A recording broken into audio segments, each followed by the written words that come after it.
पूरा दिल्ली एनसीआर प्रदूषण की मार झेल रहा है। प्रदूषण से रोकथाम की तमाम कोशिशों के नाकाम होने के बाद दिल्ली सरकार ने प्राइवेट ऑफिसेज को 50% ऑन साइट वर्कफोर्स के साथ काम करने की सलाह दी है।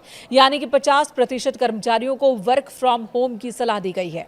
पर्यावरण मंत्री मनजिंदर सिंह सिरसा ने इस बात की जानकारी दी। उन्होंने कहा कि ग्रेप 3 के तहत ही दिल्ली सरकार प्रदूषण नियंत्रण उपायों को सक्रिय रूप से लागू कर रही है।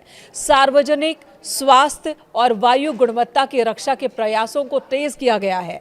एमसीडी ऑफिस सुबह 8:30 बजे से शाम 5 बजे तक कार्य करेंगे, जबकि दिल्ली सरकार के कार्यालय सुबह 10 बजे से शाम 6:30 बजे तक खुलेंगे। आपको बता दें, दिल्ली एनसीआर में अगले 10 दिन के लिए AQI की वार्निंग जारी की गई है।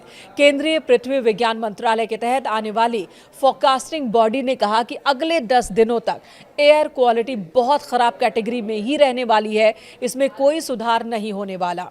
जिसके बाद डिसीजन सपोर्ट सिस्टम यानी कि DSS के मुताबिक दिल्ली के PM 2.5 लेवल में अलग अलग पॉल्यूशन सोर्स की जानकारी मिली है।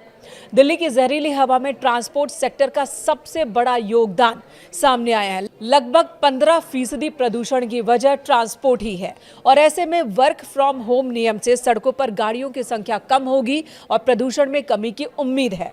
फिलहाल दिल्ली में ग्रेप 3 लागू है। दिल्ली सरकार ने प्रदूषण पर रोक लगाने के लिए 11 नवंबर को लागू किया था ग्रेप 3, लेकिन इससे कोई फायदा नहीं हुआ।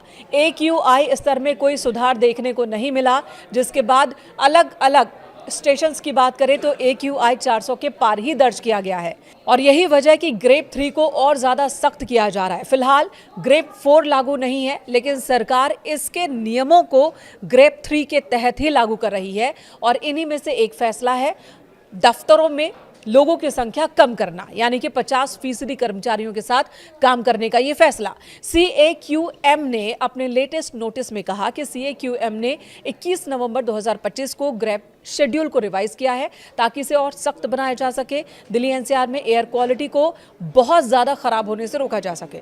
सुप्रीम कोर्ट के प्रपोजल को मंजूरी देने के बाद यह फैसला लागू किया गया है और इसके तहत गैर जरूरी निर्माण कार्यों पर रोक लगाई गई है। खुदाई और BS4 वाहनों पर पहले से ही प्रतिबंध है। नियमों को और सख्त किया जा रहा है। ऑफिसेज को भी ये कहा गया कि चाहे वो प्राइवेट हो या सरकारी दफ्तर, वहां 50% वर्कफोर्स के साथ ही काम करें।